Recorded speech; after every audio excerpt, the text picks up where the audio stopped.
Seção 4 do estágio probatório. Ao entrar em exercício, o servidor nomeado para cargo de provimento efetivo fica sujeito ao estágio probatório pelo prazo de 3 anos. Na hipótese de acumulação lícita de cargos, o estágio probatório é cumprido em relação a cada cargo em cujo exercício esteja o servidor, vedado o aproveitamento de prazo ou pontuação.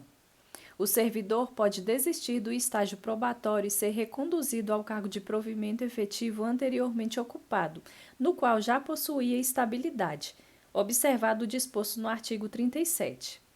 Não pode desistir do estágio probatório o servidor que responde a processo disciplinar. É vedado à administração pública conceder licença não remunerada ou autorizar afastamento sem remuneração ao servidor em estágio probatório. Excetua-se do disposto neste artigo o afastamento para o serviço militar ou para o exercício de mandato eletivo. A vedação de que trata este artigo aplica-se ao gozo da licença servidor. O servidor em estágio probatório pode exercer qualquer cargo em comissão ou função de confiança no órgão, autarquia ou fundação de lotação, ser cedido a outro órgão ou entidade para ocupar cargo de natureza especial ou de equivalente nível hierárquico. Fica suspensa a contagem do tempo de estágio probatório quando ocorrer o afastamento de que tratam os artigos 26 ao 162. Licença remunerada por motivo de doença em pessoa da família do servidor. Durante o estágio probatório, são avaliadas a aptidão, a capacidade e a eficiência do servidor para o desempenho do cargo, com a observância dos fatores assiduidade, pontualidade, disciplina, capacidade de iniciativa, produtividade e responsabilidade. O Poder Executivo e os órgãos do Poder Legislativo devem regulamentar em seus respectivos âmbitos de atuação os procedimentos de avaliação do estágio probatório, observado no mínimo o seguinte: até o 30º mês do estágio probatório, a avaliação é feita semestralmente, com pontuação de notas numéricas de 0 a 10. As avaliações de que trata o inciso 1º são feitas pela chefia imediata do servidor, em ficha previamente preparada e da qual conste pelo menos o seguinte: as principais atribuições, tarefas e rotinas a serem desempenhadas pelo servidor no semestre de avaliação, os elementos e os fatores previstos neste artigo. O ciente do servidor avaliado. Em todas as avaliações é assegurado ao avaliado o amplo acesso aos critérios de avaliação, o conhecimento dos motivos das notas que lhe foram atribuídas, o contraditório e a ampla defesa nos termos desta lei complementar. As avaliações devem ser monitoradas pela comissão de que trata o artigo 29. A avaliação especial, prevista na Constituição Federal como condição para a aquisição da estabilidade, deve ser feita por comissão 4 meses antes de terminar o estágio probatório. A comissão de que trata este artigo é composta por 3 servidores estáveis do mesmo cargo ou de cargo de escolaridade superior da mesma carreira do avaliado. Não sendo possível a aplicação do disposto no parágrafo 1º, a composição da comissão deve ser definida conforme o caso, pelo presidente da Câmara Legislativa, pelo presidente do Tribunal de Contas, pelo secretário de Estado a que o avaliado esteja subordinado, incluídos os servidores de autarquia, fundação e demais órgãos vinculados. Para proceder à avaliação especial, a comissão deve observar os seguintes procedimentos: adotar como subsídios para sua decisão as avaliações feitas na forma do artigo 28, incluídos eventuais pedidos de reconsideração, recursos e decisões sobre eles proferidas. Ouvir separadamente o avaliador e, em seguida, o avaliado. Realizar a pedido ou de ofício as diligências que eventualmente emergirem das oitivas de que trata o inciso 2. Aprovar ou reprovar o servidor no estágio probatório por decisão fundamentada. Contra a reprovação no estágio probatório, cabe pedido de reconsideração ou recurso a serem processados na forma desta lei complementar. As autoridades de que trata o artigo 29, parágrafo 2º, são competentes para julgar em única e última instância qualquer recurso interposto na forma do artigo 29. Homologar o resultado da avaliação especial feita pela comissão e, como consequência, efetivar o servidor no cargo, quando ele for aprovado no estágio probatório. O servidor reprovado no estágio probatório deve ser, conforme o caso, exonerado ou reconduzido ao cargo de origem. Seção 6. Da estabilidade.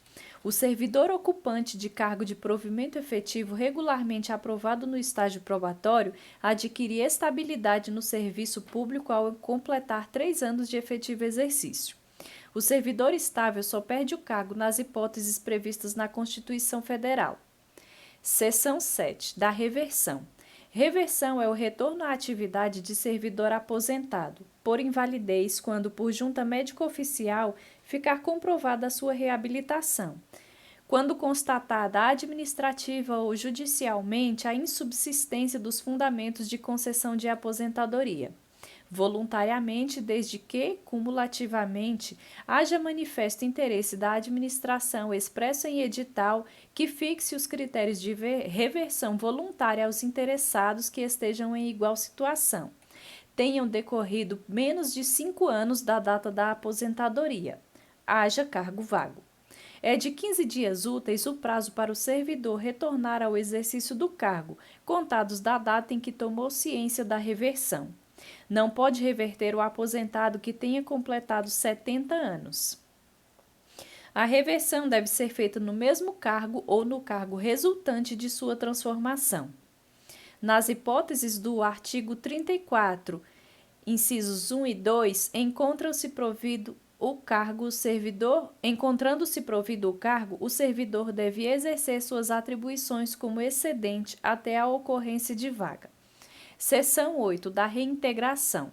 A reintegração é a reinvestidura do servidor no cargo anteriormente ocupado ou no cargo resultante de sua transformação, quando invalidada a sua demissão por decisão administrativa ou judicial, com o restabelecimento dos direitos que deixou de auferir no período em que esteve demitido. Na hipótese de o cargo ter sido extinto, o servidor fica em disponibilidade, observado o disposto nos artigos 38, 39 e 40. Encontrando-se provido o cargo, seu eventual ocupante deve ser reconduzido ao cargo de origem, sem direito à indenização, ou aproveitado em outro cargo, ou ainda posto em disponibilidade. É de 5 dias úteis o prazo para o servidor retornar ao exercício do cargo, contados da data em que tomou ciência do ato de reintegração. Seção 9. Da recondução. A recondução é o retorno do servidor estável ao cargo anteriormente ocupado, observado o disposto no artigo 202, parágrafo 3º, e decorre de reprovação em estágio probatório, desistência de estágio probatório, reintegração do anterior ocupante. Encontrando-se provido o cargo de origem, o servidor tem de ser aproveitado em outro cargo, observado o disposto no artigo 39. O servidor tem de retornar ao exercício do cargo até o dia seguinte ao da ciência do ato de recondução. Seção 10. Da disponibilidade e do aproveitamento. O servidor só pode ser posto em disponibilidade nos casos previstos na Constituição Federal. A remuneração do servidor posto em disponibilidade proporcional ao tempo de serviço não pode ser inferior a 1/3 do que percebia no mês anterior ao da disponibilidade. O retorno à atividade de servidor em disponibilidade é feito mediante aproveitamento no mesmo cargo, em cargo resultante da transformação do cargo anteriormente ocupado, em outro cargo, observada a compatibilidade de atribuições e vencimentos ou subsídio do cargo anteriormente ocupado. É obrigatório o imediato aproveitamento de servidor em disponibilidade, assim que houver vaga em órgão, autarquia ou fundação. É de 30 dias o prazo para o servidor retornar ao exercício, contados da data em que tomou ciência do aproveitamento. Deve ser tornado sem efeito o aproveitamento e ser cassada a disponibilidade se o servidor não retornar ao exercício no prazo do parágrafo 1º, salvo se por doença comprovada por junta médico-oficial.